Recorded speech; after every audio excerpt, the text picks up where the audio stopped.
Fala pessoal, boa noite. Mais um dia de live, dia 8 de junho, 19 horas. Estamos aqui iniciando mais uma entrevista, mais um bate-papo. Hoje vai ser com o Dr. Antônio Carlos de Melo Rodrigues, ortopedista, mais conhecido como Kaká. Já já ele vai entrar aqui. Aí, ó, já vai iniciar. E vamos fazer um bate-papo hoje sobre lesões da atividade física mais frequente durante o confinamento e como evitá-las, né? Então vamos lá. Boa noite aí, pessoal. Boa noite, Tati, Ney, Malu, Cris, João, Nelson. Sejam todos bem-vindos. E lá vamos nós iniciar mais um bate-papo bacana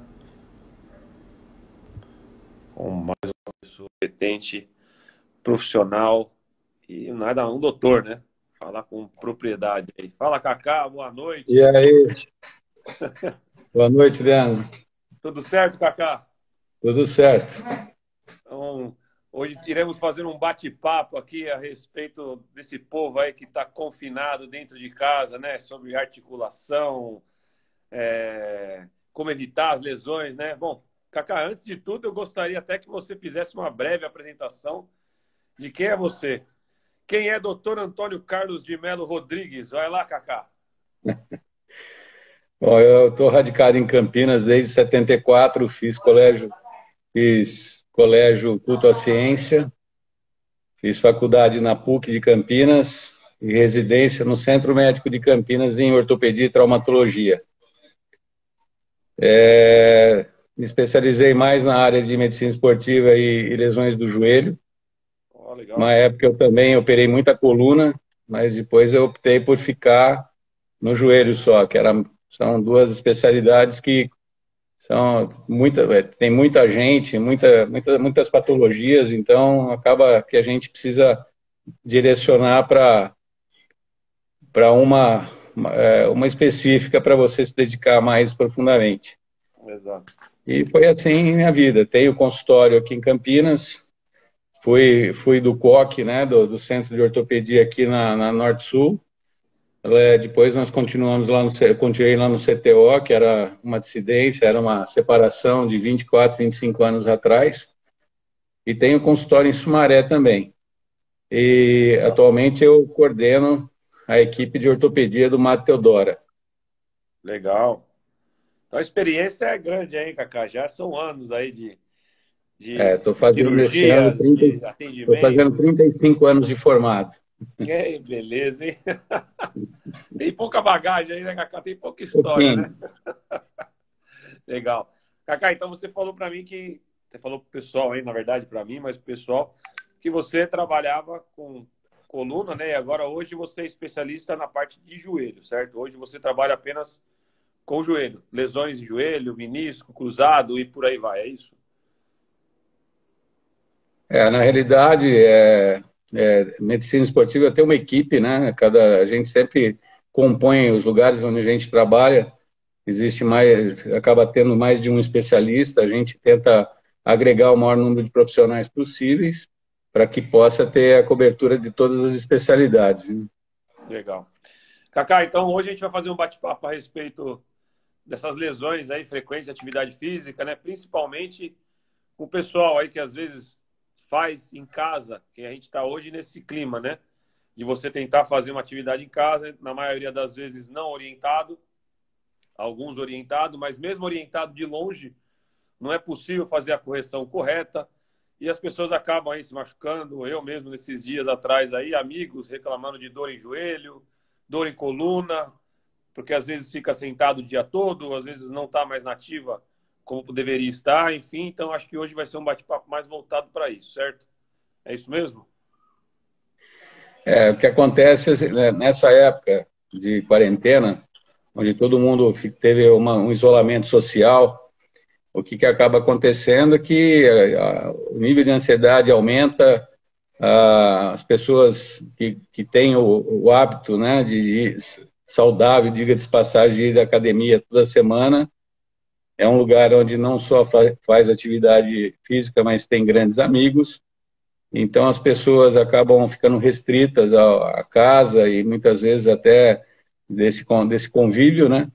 E as pessoas, lógico, né? Falta de atividade física acaba produzindo um aumento maior de ansiedade, estresse, e aí, por que não dizer que as pessoas ficam mais ansiosas e deprimidas até, né?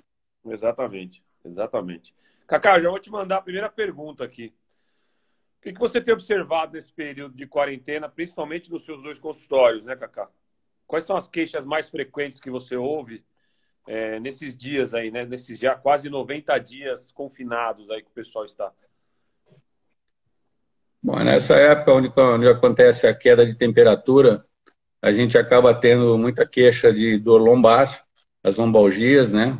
As dorsalgias, as cervicalgias, mas também nesse período agora eu tenho visto muita queixa de dor no pé, principalmente pessoa que tá em casa e acaba fazendo um serviço doméstico, e as pessoas, por estarem em casa, não se preocupam em colocar um calçado adequado, elas acabam usando muita rasteirinha ou ficam descalços, sabe? Então, isso propicia as patologias do pé. As mais frequentes é a chamada fasciite plantar, é uma estrutura fibrótica que a gente vai do calcânio até a cabeça dos metatársicos, né, dos ossos do pé. Ali também existe uma patologia muito comum na mulher chamada neuroma de Morton, que é no terceiro espaço, que é uma bifurcação do nervo plantar, onde forma tipo de um tumorzinho benigno, que é comprimido ali. Existe também a chamada dor no calcânio, que é a calcâniodynia, bursite, e, enfim, tendinites ali de Aquiles, que faz que ele, no conjunto, entra pela fáscia plantar. Né? A Uhum. falta de alongamento, ou mesmo o uso do calçado inadequado, propicia isso. As patologias do joelho, perna, né? O que acontece? Quando a pessoa resolve fazer atividade, mesmo na caminhada frequente em casa, ou mesmo quando resolve caminhar na rua, ou fazer algum tipo de caminhada, um exercício para não ficar parada, se não usa o exercício, o tênis adequado, existe uma, tipo, popularmente chamada canelite, né? Porque é quando o tênis é muito flexível, ele propicia uma dor na parte anterior da canela, né? Ele dá uma tipo de uma periostite da tíbia, do tibial anterior. Eu só pegando o gancho, Cacá, muita gente tem essa canelite aí. Então, já só pegando esse gancho. Quando acontece isso, normalmente é por conta dos tênis serem um pouco mais flexíveis, ele tem um pouco mais de mobilidade, é isso? Exatamente. O tênis, ele, para quem tem o hábito de correr, ele deve ser trocado a cada 6 meses, né? Porque ele adquire os vícios do pé. Se você imaginar que numa corrida você dá de 5 a 7 vezes o seu peso de impacto numa corrida, e isso é somatório, ao longo de 6 meses ele acaba perdendo a capacidade de absorver o impacto. Você imaginar que você dá de 5 a 7 vezes, então cada 6 meses, se você não troca esse calçado, ele acaba te levando a ter lesões do pé essa canelite, que é uma característica principalmente do corredor. Entendi. E de tênis que tenha muita flexibilidade na parte anterior dele. Entendi. Então, ela realmente é causada. E outra coisa que você acabou de falar antes, né? As pessoas em casa, elas acham que não preciso colocar um tênis adequado para fazer determinadas atividades, né? Como você falou, muita gente acaba fazendo atividade física, né? E também o do dia a dia, limpar a casa, enfim. E acaba, às vezes, passando 1, 2, 3 horas fazendo isso de forma inadequada, com uma rasteirinha ou até descalço. Isso não é recomendável, né, Cacá? Seria interessante colocar realmente o tênis. Na realidade, a gente fala que, do ponto de vista ortopédico, a rasteira é o pior calçado que existe. Ele É, não absorve o peso do teu corpo quando você anda, e quando você arranca, ele faz a flexibilidade exagerada, produzindo tanta patologia anterior do pé quanto essa canelite. E o uso, você ficar o tempo todo em pé, e um dia em pé com uma rasteira, ela com certeza vai te trazer consequências, né? entendi. Boa dica aí pro pessoal que está em casa. Se atentem a isso. Rasteirinha é mais estética mesmo, então, né, Cacá? Mais para ficar bonitinho, ficar um pouquinho só. Depois, se puder, colocar um tênis, colocar alguma coisa mais confortável para preservar a articulação e os músculos do corpo, o corpo agradece, né, Cacá? Uma coisa que eu tenho observado também é muita queixa de cãibras, Cãibras. né? As chamadas cãibras, né? A cãibra, a gente nota que ela, você tem ela por exaustão, né? Quando você faz uma atividade física excessiva, repetitiva, isso é a causa mecânica pela falta de oxigenação ou mesmo quando você não tem o preparo adequado para o esforço que você está submetendo no seu músculo. E existem as cãibras noturnas, que muitas vezes tem a ver com desidratação, tem a ver com falta de magnésio, de fosfato, de potássio, de cálcio, né? São os chamados minerais. E muitas vezes, né, chega à noite, por desidratação, você acaba tendo esse espasmo involuntário, né, que é a chamada cãibra.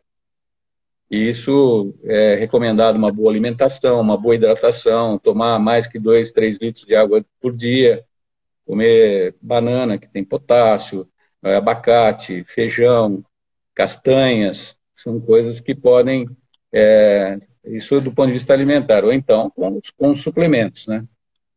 Sim. Não é porque está em casa que vou comer errado, vou enfiar o pé na jaca, encher a cara, cachaça. E a gente está vendo muito isso, né? Pessoal tomando muita cerveja, muita bebida alcoólica, comendo errado pra caramba. E até a Lara aqui, a Lara Justa, perguntou que muita gente está praticando corrida e bike fora ou dentro de casa, agora na pandemia. Quais os conselhos que você poderia dar para evitar a lesão? Eu acho que você começou aí, né, Cacá? Já falou algumas coisas aí, né? Tem mais alguma a mais que você queira falar? E o que acontece também, que eu tenho visto, né, o pessoal que acaba fazendo esporte sem uma orientação adequada, né, você aumenta a chance de ter uma lesão. Eu tive a oportunidade nesse mês que passou de pegar várias lesões. Como eu atuo mais na área de joelho, tive deslocamento de patela, o cara lutando jiu-jitsu em casa, treinando jiu-jitsu, deslocou a patela num lugar inadequado, fazendo um treinamento dentro de casa, num espaço restrito, acabou escorregando, caindo e deslocou a patela. Lesões de ligamento, menisco. Outra coisa comum de acontecer, isso é mais no idoso, né, por causa da osteoporose. Eu atendi várias pessoas idosas, né, que resolveram caminhar e tiveram a chamada fratura por insuficiência ou osteonecrose de platô e côndilo femoral. Caramba. Isso é uma consequência disso também, né? São essas pessoas que você, da terceira idade que você acabou atendendo, Cacá, são pessoas que já praticavam atividade física ou não sei se você tem até essa informação. Ou na maioria das vezes, não, começou a praticar agora. Eu acabo sempre tirando na minha história qual o hábito de atividade física da pessoa. Se ela faz, a maioria de pessoas idosas, elas acabam tendo, ou faz uma atividade leve, geralmente fazem pilates também, né, da terceira idade, e elas resolvem caminhar, entendeu? Porque estão tão restritas, não conseguem fazer o pilates, não conseguem fazer uma atividade, elas resolvem caminhar. Uhum. E é importante orientá-las, né, que não deve ser uma caminhada todos os dias. A pessoa com idade, quando ela vai caminhar, por ela já ter lesão pregressa, muitas vezes degenerativa de menisco, ela deve caminhar em períodos dia sim, dia não, ou 2 vezes por semana, ou, 3 vezes até, mas com boa orientação e tentar fazer isso de forma progressiva, com um tênis adequado, fazendo alongamento. Mas o que acontece? As pessoas geralmente têm sobrepeso. Sim. Então, já tem um grau de osteoporose, já tem uma descalcificação. Então, não é infrequente você receber no consultório, a pessoa chegar na cadeirinha com dificuldade de andar, aí você vai fazer um exame, faz uma ressonância, muitas vezes está lá, fratura por insuficiência, um edema ósseo importante, né, e uma lesão degenerativa de menisco associada. Condropatias também, né, que são as lesões da cartilagem, é muito importante, né, a gente salientar isso. Isso hoje não é uma patologia só do idoso. Eu recebo muita gente jovem que faz exercício inadequado que apresenta esse tipo de condropatia, né? Caramba. Hoje, pela classificação de lesões de cartilagem, uma classificação vista em ressonância, nós temos 5 lesões da cartilagem. Uma é o amolecimento, que é chamada condromalácia. O segundo é o segundo grau, quando você tem uma fissura curta que não chegou na cortical. A terceira é quando chega na cortical e começa a ter edema subcondral, edema dentro do osso. O quarto tipo é quando você tem erosão. E o quinto tipo é quando você tem uma área extensa de exposição óssea. Lembrar que a cartilagem, ela não tem inervação. A cartilagem, ela se nutre do líquido sinovial. Quando você começa a ter dor por falta ou por alguma lesão de cartilagem, é porque a pressão chegou nos receptores de dor no osso, que é no periósteo, enfim, começa ali a recepção de dor e a pessoa começa a acusar. Evidentemente que isso vem com edema, dificuldade de andar, claudicação, rigidez articular e outras coisas mais. Sensacional, Cacá. Tá dando uma aula aí pro pessoal aí de joelho, de como agir, as principais consequências, né? Putz, sensacional. Por enquanto, até aqui, acho que está sendo bem claro. Pessoal aí que tiver também pergunta para fazer para o Cacá, fiquem à vontade, pode colocar aí, escrevam. O Cacá está aqui hoje para esclarecer dúvidas de lesão, joelho, nessa época tão difícil que a gente está vivendo. Cacá, em relação à atividade física, quais as lesões mais frequentes? Por que você acha que isso está acontecendo? E qual a orientação que você dá para evitar essas possíveis lesões aí? Bom, no joelho, né, a lesão mais frequente, ela é dos meniscos, né, porque isso é inerente àquilo que você acaba fazendo de opção de atividade física. O menisco é uma fibrocartilagem, ele tem 3 funções importantes. Se você for imaginar, fazer uma analogia do que é o joelho, a tíbia é uma mesa. O fêmur tem 2 côndilos que são 2 bolas. O menisco, ele tem uma forma triangular, ele é alto na sua superfície, na parte externa dele, e ele faz como se fosse um encaixe do joelho, fazendo uma semilua. Imagina assim que você colocou um tamborzão numa parede encostado daqueles tambores enormes, você colocou um calcinho de madeira, um triângulo. Essa é a analogia. O menisco é isso. Ele tem 3 funções importantes no joelho. Ele distribui carga, ele é amortecedor e ele é estabilizador. Então, quando você tem essas 3 funções, e justamente no mecanismo de flexão e extensão, o côndilo na parte posterior do joelho é onde você mais faz apoio no que a gente chama de corno posterior. O menisco é formado de corno posterior, corpo e corno anterior. Então, onde ele faz o apoio ali, que é a flexão, e isso você faz tanto andando, quanto sentando, quando levantando de uma cadeira, de um sofá, ou fazendo agachamento, ou enfim, ou nas atividades físicas, você solicita muito o menisco. Sim. Então, o que acontece? Acaba acontecendo o que vai tendo, o que a gente chama de lesão intrassubstância. A maioria das pessoas tem lesão grau 1 quando é muito pequena, grau 2 quando ela é um pouquinho mais extensa, e grau 3 quando ela chegou na superfície articular. Quando ela chega na superfície articular, ela desestabiliza o menisco, ela propicia o que a gente chama de lesão grau 3, podendo ser uma lesão simples ou uma lesão complexa. Hoje a tendência, evidentemente, é tentar fazer a manutenção do menisco o máximo que você puder. Por quê? Porque ele tem essa função muito importante, entendeu? Ele é realmente aquilo que estabiliza e que não deixa o joelho evoluir. Se você tirar parte do menisco, com certeza você vai ter consequência e artrose mais precoce. As outras lesões, como eu falei, já citei a cartilagem, né? A cartilagem, ela é composto os condrócitos, né? de colágeno e de água, né?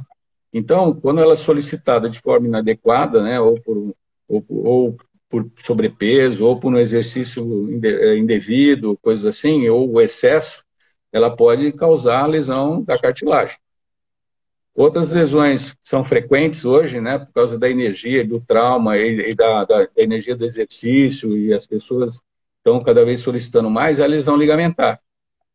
É a lesão do cruzado anterior, que é o breque do joelho, e o cruzado posterior, que é a dobradiça do joelho, né, é por onde o joelho dobra. E tem os colaterais, que tem um colateral medial e colateral lateral. O lateral medial, ele é capsular, e ele é junto com o menisco, ele tem uma irrigação, ele tem fascículo profundo e mais superficial. Esse ligamento, ele tem uma característica assim, ele lesado, ele não necessariamente precisa de reparo, porque geralmente ele tem uma cicatrização boa.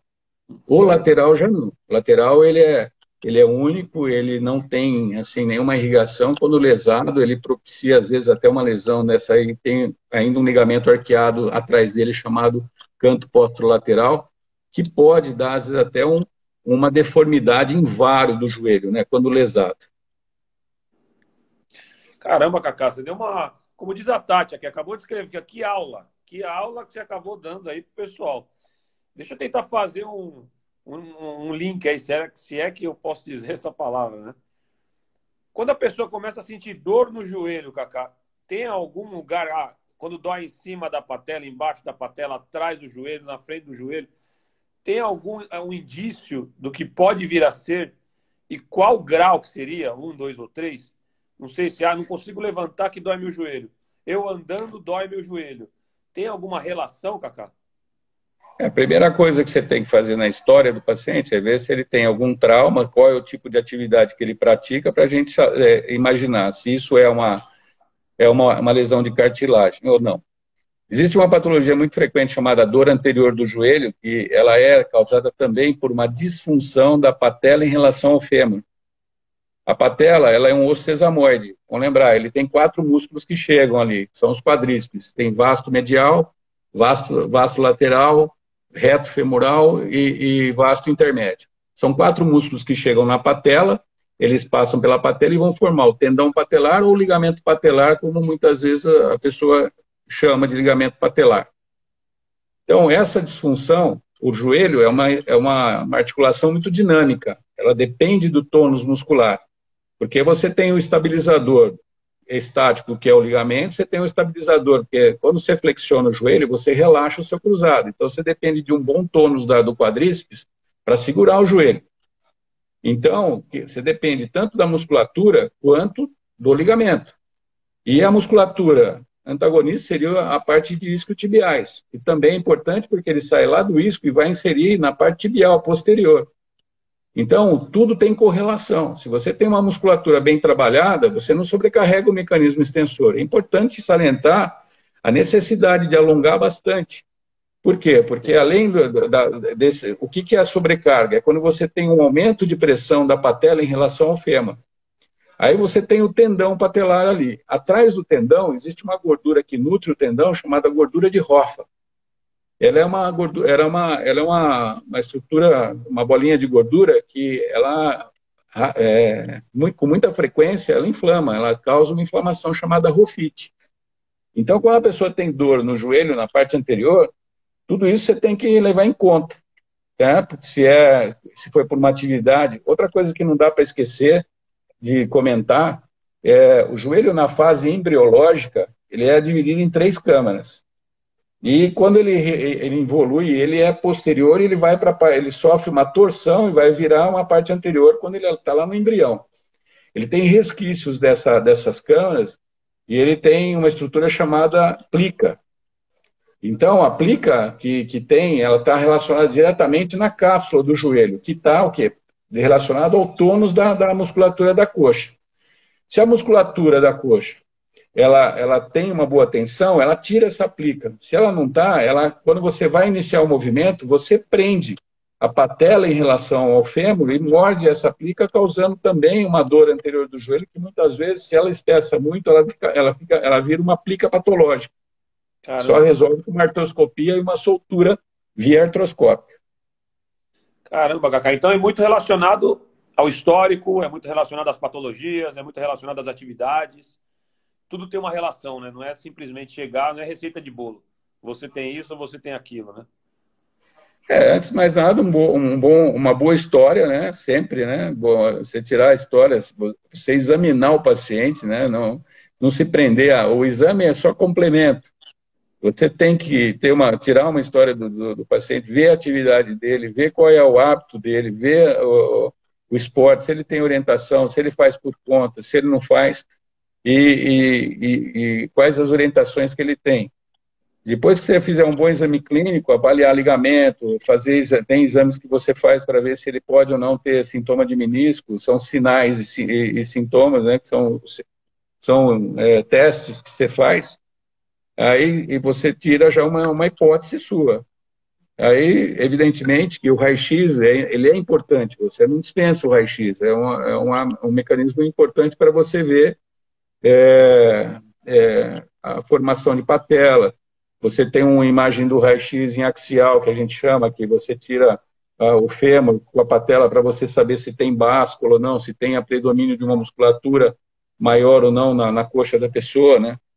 É um Então, contexto, né, tudo Cacá? isso é importante. Só no raio-x você já tem uma ideia. Se tem um espaço articular dos dois lados estão congruentes, entendeu? Se a mesma patela está congruente. A partir daí, você faz sua hipótese e pode pedir um exame que é complementar. O melhor exame para joelho, sem dúvida, é a ressonância. É O a ressonância. complemento maior. Que é hoje o melhor exame que a gente tem na mão, a melhor ferramenta. Não que ele seja 100% eficaz, mas a especificidade dele chega a 92%, 94%. Sensacional, Cacá. Show de bola. Bom, mais uma vez eu quero agradecer a todos aí pela participação, o pessoal comentando, elogiando o Kaká aí, o conteúdo que está sendo passado. Espero que esteja ajudando a todos aí. Kaká, a Michele, ela perguntou aqui, quem tem condromalácia leve pode correr? Eu sou do seguinte, eu tenho a seguinte teoria. Se você está com desconforto, fortaleça a sua perna, faça alongamento, use outro tipo de mecanismo de atividade aeróbica. Você tem o transporte, você tem a bicicleta que você pode fortalecer. E a hora que você estiver sem sintoma, você pode correr, não tem problema. Entendeu? A corrida, como eu falei, existe um termo dentro do próprio histórico da corrida, o próprio Cooper, que inventou o método Cooper, ele fala que a corrida é um doping fisiológico. Por quê? Porque você libera muita endorfina, ela é prazerosa. Ela trata até ansiedade, depressão, essas coisas assim. Entendeu? Isso é importante. Mas o Cooper, mesmo no artigo dele, depois de 80 e tantos anos de vida, de experiência, ele fez um estudo randomizado nos Estados Unidos, onde ele fala que o cara que é corredor crônico, veja, olha, eu não sou contra os corredores, pelo amor de Deus, não vai nenhuma... Né? Inclusive, Mas o só tem a corredor maioria pergunta de crônico, corredor por aqui, tanto viu, de Kaká? endorfina liberada, ele pode abreviar a expectativa de vida dele. E, né, por causa do nível de endorfina liberado, o tanto de endorfina. Pode ter problema cardiológico no futuro, entendeu? Só que, lembrar que a corrida, ela ela tem que dar períodos de descanso. Existe até no trabalho que você faz estudo do condicionamento, né, físico, que você tem que ter períodos de repouso para você subir o seu condicionamento. Então, eu não sou contra. Eu acho que só tem que ter bom senso de você ver qual é o melhor momento, de você voltar a correr e lembrar que a dor é um empecilho grande para a corrida, né? Então, você vai piorar, com certeza. Tá respondido aí, a Michele. Kaká, já tem uma outra aqui, ó, Massa Runners, provavelmente deve ser de corrida também. Doutor, o que o senhor opina em relação ao ácido hialurônico para infiltrar em joelho? Então, o ácido hialurônico, na realidade, né, quando a gente faz tratamento das condropatias, hoje nós temos o colágeno não hidrolisado tipo 2, que a gente utiliza bastante. Eu uso também o ácido hialurônico, às vezes, na formulação. E existe uma molécula de silício orgânico chamada osteosil, que ela melhora a textura. Uso, às vezes, se a pessoa está muito sintomática, eu acabo usando até a cúrcuma, que é o açafrão, em forma de comprimido, porque ele é um anti-inflamatório de ação natural. Então, lembrar que o ácido hialurônico é a base do líquido sinovial. Ele melhora a viscosidade do líquido. Toda articulação sinovial tem líquido sinovial. Ombro, cotovelo, punho, joelho, tornozelo, enfim, toda articulação, quadril, você depende do líquido sinovial. E o ácido hialurônico exatamente faz isso, ele melhora a viscosidade diminuindo o atrito. Então, quando você faz o tratamento via oral, que é o tratamento conservador, você pode utilizar essas medicações para melhorar. E quando você tem casos que estão refratários, que não melhoram, você pode até fazer uma viscosuplementação, que é uma infiltração intraarticular, né, dessa medicação. Entendi. Espero que esteja sido respondido aí, Musas Runners. Provavelmente o pessoal da corrida aí. Kaká, já vou voltar lá nas lesões que você acabou de falando, né? Em relação ao tratamento, Kaká, se for cirúrgico, opera ou espera passar esse período de pandemia? Qual é a melhor saída Então, agora, olha, Kaká? eu tive relativamente experiência nesse período agora, eu operei razoável aí, mas é porque eu opero em dois lugares que não tem contingência de Covid, não tem atendimento ao público. Um é um day hospital, né, que eu opero mais medicina esportiva, e um é um hospital que também não tem atendimento, é UTI cardiológica, tudo. Eu acabei fazendo algumas cirurgias nesse período sem problema nenhum. Mas o pessoal está com medo. Evidentemente que isso é uma coisa que acaba acontecendo, e principalmente pessoa idosa que precisa fazer prótese de joelho, filhos interferem, entendeu? Com medo que a mãe vai para o hospital e volte com Covid. E eu respeito muito essa condição, tá? Eu sempre pergunto para o paciente se ele quer ou não, e se ele, evidentemente, explico os riscos, né? Tanto da cirurgia quanto, né, desse período onde a pessoa uma cirurgia, acaba sendo cirurgia grande, principalmente prótese.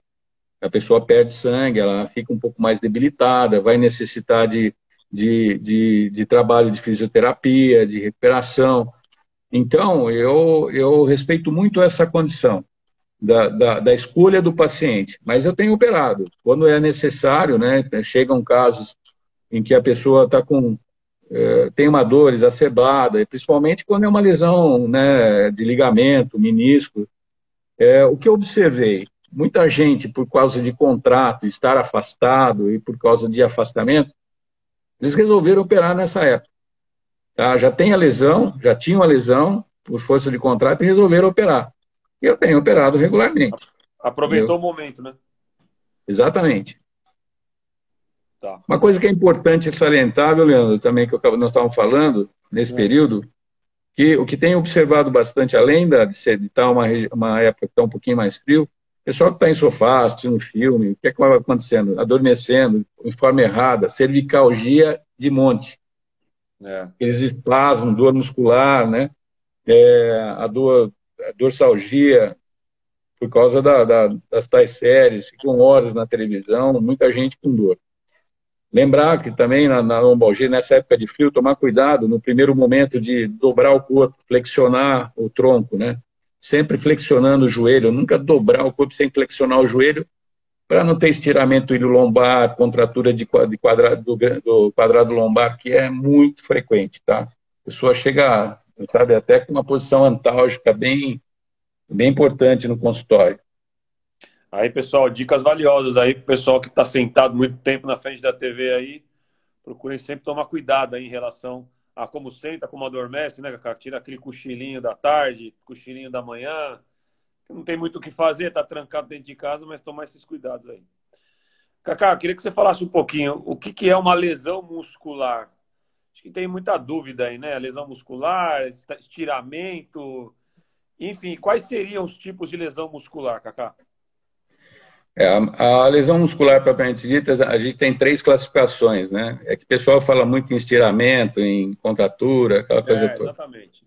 A lesão, o músculo, lembrar assim, a anatomia do músculo, as fibras, eles são como se fossem dentes, assim, uma encaixada na outra, né?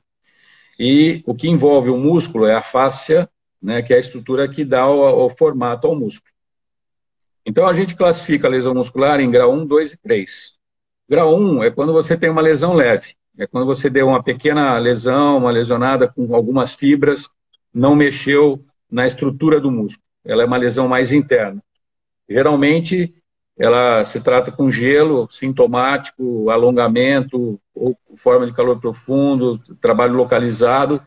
Isso é um período aí de 15 dias, 2 semanas, no máximo 3 semanas. O grau 2 já é uma lesão que ela tem um envolvimento maior, onde você faz um ultrassom, uma lesão, um exame de imagem, você tem a formação de hematoma dentro do músculo. Você não rompeu o músculo, você rompeu fibras. É uma lesão um pouco mais extensa. Essa requer já um pouco mais de cuidado e existem Existem alguns casos, assim, em atletas, o pessoal faz até punção direcionada com ultrassom para esvaziar o hematoma do músculo, e tem alguns que defendem a injeção do chamado fator de crescimento para você abreviar a recuperação da lesão. Isso em atleta, tá? Em atleta de alto nível.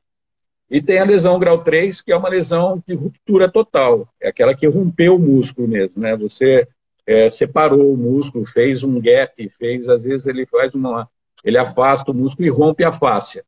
Essa já é uma lesão mais complicada, onde você pode levar, às vezes, até 12 semanas para recuperá-la. Caramba. Só pegando esse gancho, Kaká, é muito difícil hoje a gente ver e ouvir médicos pedirem, quando você tem uma lesão, eles tratam muito, vou te falar exemplos que eu já vi e já passei também, muito no olhômetro, né? Ah, não, vai para casa, faz um gelo, toma um anti-inflamatório, tá tudo certo. Não sei se é a realidade, mas por que os médicos pedem tão pouco esses exames quando é muscular? E eles trabalham mais baseado quando é osso, quando quebra ou quando trinca, para pedir realmente esses exames mais a fundo. Leandro, é assim, eu, particularmente, você não, raio-x não faz diagnóstico de lesão muscular. Sim. Quando eu vejo, eu examino, porque o primeiro sintoma que a pessoa tem quando ela tem a lesão, primeiro ela sente uma sensação de pedrada, uma fisgada. Então, pelo histórico, pela queixa, você já faz um diagnóstico. Se eu tenho à mão um ultrassom, eu faço para ver se tem hematoma ou não, que é o exame um pouco mais dinâmico. E a ressonância, que é o exame mais qualificado para você ver a extensão e qual é o grau de lesão e qual é o envolvimento da lesão. Eu peço, tá? Eu acho que, principalmente, é lógico que... É importante, né, Cacau? É importante, principalmente para atleta e pessoas que têm um hábito de atividade física regular, né? Para você determinar o que você vai fazer com a pessoa, entendeu? Em termos de tratamento. Isso, para mim, ele me direciona para o tratamento. Fisioterapia, gelo, sintomático, um par de muletas, tirar a carga, porque a lesão mais comum, mais frequente que a gente tem é panturrilha e posterior de coxa. Entendeu? Exato. Cacá, já vou aproveitar aqui. Quanto à recuperação dessas lesões aí, 1, 2, 3, quanto que a pessoa pode voltar à atividade física normalmente?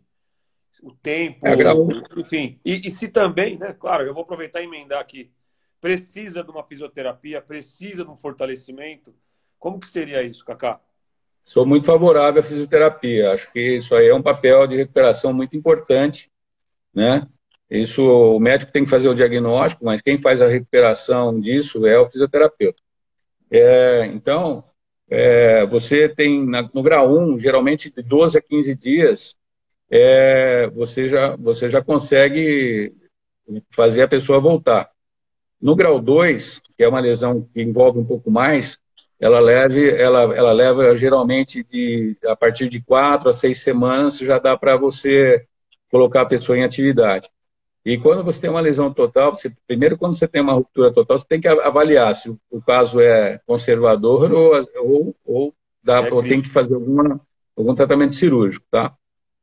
Raramente se opera uma lesão, uma ruptura muscular, né? A não ser que quando você rompe, por exemplo, o tendão do bíceps, que o pessoal do ombro consegue ancorar, subir para não ficar aquela bola, mas isso é muito da conduta do colega, que faz né? Tem gente que não opera. E coisas importantes, por exemplo, ruptura de tendão patelar, que tem a ver com uma avulsão muscular, isso tem que operar, porque senão a pessoa perde o mecanismo extensor. Ruptura do tendão de Aquiles, que você tem que operar, que isso não tem jeito. E o período de retorno disso é 12 semanas, acima de 12 semanas, entendeu? Então, isso varia muito do grau de lesão e da localização da lesão. Entendi. Então, depende muito de onde foi lesionado, o grau que está lesionado, mas aí acima de 2, 3, é que eu também, você falando agora, dificilmente, acho que eu não me lembro de uma pessoa que teve que operar a musculatura por ter rompido completamente. Quando você fala de grau 3, Kaká, pode ser sim o caso da cirurgia ou não. Caso não, as fibras elas vão se alinhando novamente, ele tem a mesma funcionalidade do músculo ou ele fica debilitado? Na realidade, quando você forma um hematoma, você rompeu, formou um hematoma, certo? O hematoma ele vai formar uma cicatrização e uma fibrose. Então, essa o que, que acontece? Quando você tem o período inflamatório e você tem o período de cicatrização, você tem que saber, para isso que você tem que mandar para o fisioterapeuta para ele fazer um trabalho em que a musculatura não fique com uma aderência, uma fibrose local e que ele volte a ter elasticidade muscular para poder recuperar a função muscular adequada. Então, esse trabalho que é importante para você não ter aderência, para você não ter ali a fibrose, para você não ter uma dor crônica na lesão. Entendeu? Entendi. Então, quando você... Lugares, por exemplo, de cirurgia, tendão do bíceps no ombro, lesão de tendão do tríceps, que às vezes acontece, ruptura do tendão biceptal na inserção do rádio, ruptura de Aquiles, ruptura de tendão patelar. Então, são lugares que são terminações, lógico, são tendões. Eles sofrem uma lesão, muitas vezes, uma degeneração que a gente chama de mixoide, uma desorganização de fibra do tendão. Mas vem em consequência de uma sobrecarga do músculo que causou essa lesão. Cacá, pode-se dizer que uma pessoa bem condicionada, que treina, que tem a musculatura da parte inferior forte, ela tem menos probabilidade de ter uma lesão ou não? Isso é mito? Não, isso depende muito de pessoa para pessoa. Conheço gente que é hiper mega esportista que sofre lesão. Jogando bola, por exemplo, sofre uma pedrada lá, sente o tendão do Aquiles romper. Entendeu? Isso, como eu falei, muitas vezes isso depende da solicitação e do que a gente chama de pré-lesão. Quando a pessoa começa a ter sintoma e não vai atrás para fazer um tratamento adequado para evitar a ruptura total. Evidentemente que a pessoa bem condicionada, eu acho realmente que está menos sujeita, mas também pode acontecer, tá? Não corre, não tem esse aqui tem mais isso que o outro. Claro que você, como a sua opinião, tem menos probabilidade de acontecer, mas pode acontecer, né, Cacá? Pode. O que acontece? Uma das coisas, Leandro, que é importante salientar nessa história toda, o tendão sempre tem o mesmo tamanho, certo? Vamos pegar um caso aí que é da mídia aí, que todo mundo viu e acompanhou. Ruptura do tendão patelar do Ronaldinho, do Ronaldo Fenômeno. Fenômeno. Tá? O cara, ele tinha 17 anos, ele era um fenômeno por quê? Porque o cara era um cara grande e de arranque. Ele tinha uma musculatura de explosão, que não é característica de um cara alto da envergadura dele. Ele foi um cara que fez um trabalho intenso de hipertrofia muscular, e ele tinha uma doença na inserção do tendão da patela, chamada osgutilater, que é uma osteocondrite comum do crescimento em jovens. Né? Então, ele tinha uma fragmentação da inserção do tendão patelar. O que aconteceu? Por ele solicitar muito, ele desenvolveu uma patologia chamada jumper's knee, ou joelho do saltador, que ele criou uma fibrose no meio do tendão patelar. Ou seja, ele tinha uma predisposição. Era um cara de alta performance, que tinha muito arranque, entendeu? Chegou na seleção, sofreu muita infiltração de corticoide no local para poder jogar a Copa da França. Essa é uma realidade que a gente sabe no meio médico. O corticoide, ele é um anti-inflamatório, mas ele enfraquece a resposta e o cara, num arranque, rompeu o tendão. Ou seja, o músculo dele, ele hipertrofiou. O tendão era o mesmo. Uma doença. Entendeu? O pessoal também acha que o tendão aumenta junto, né? Acho que não. O tendão vai junto. O tendão não aumenta, junto. O tendão é o mesmo, é o que você tem na sua genética. Quando você faz um trabalho de hipertrofia, você está aumentando a sua massa muscular, de fibras vermelhas. Entendeu? E não a estrutura de tendão. Um gancho nessa história da fibra, né? Antigamente, o pessoal falava que existia a fibra branca e a fibra vermelha, que é chamada fibra de resistência e a fibra de explosão.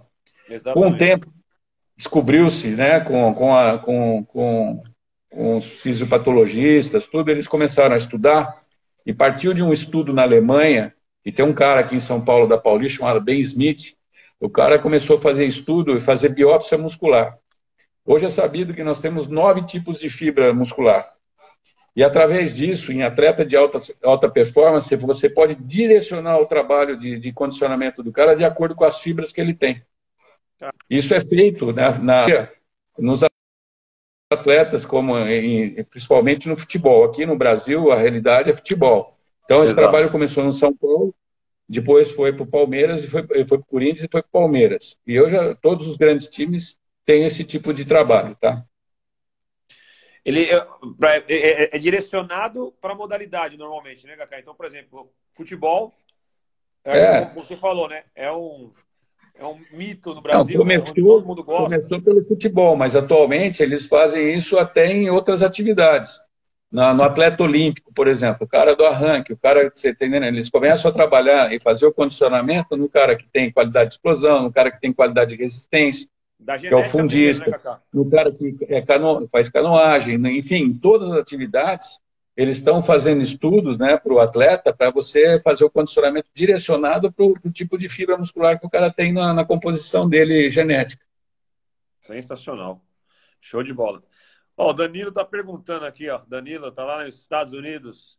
Pode explicar a necessidade de atividade neural e exercícios de propriocepção durante o período de recuperação baseado em exercícios?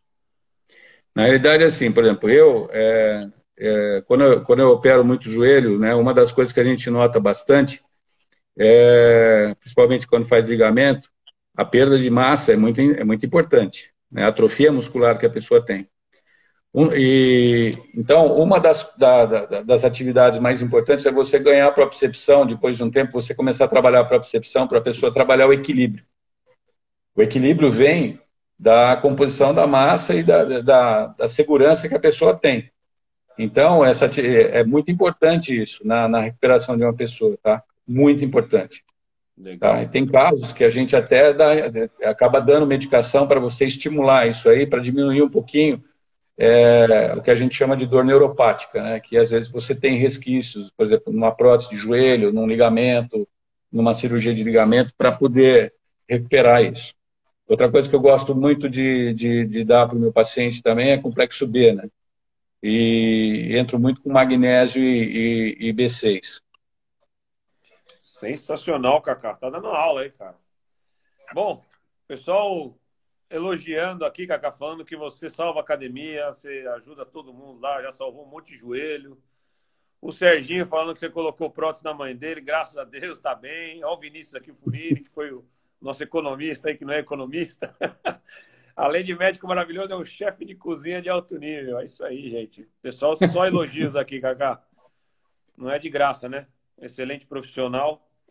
E, Kaká, antes de fazer a última pergunta para você, você atende convênio, você atende particular? Passa para o pessoal aí como que funcionaria aí. Caso eu atendo tudo, eu atendo até quem não tem convênio. Se eu puder ajudar, eu ajudo. Todo mundo sabe que eu sou bem disponível nesse aspecto.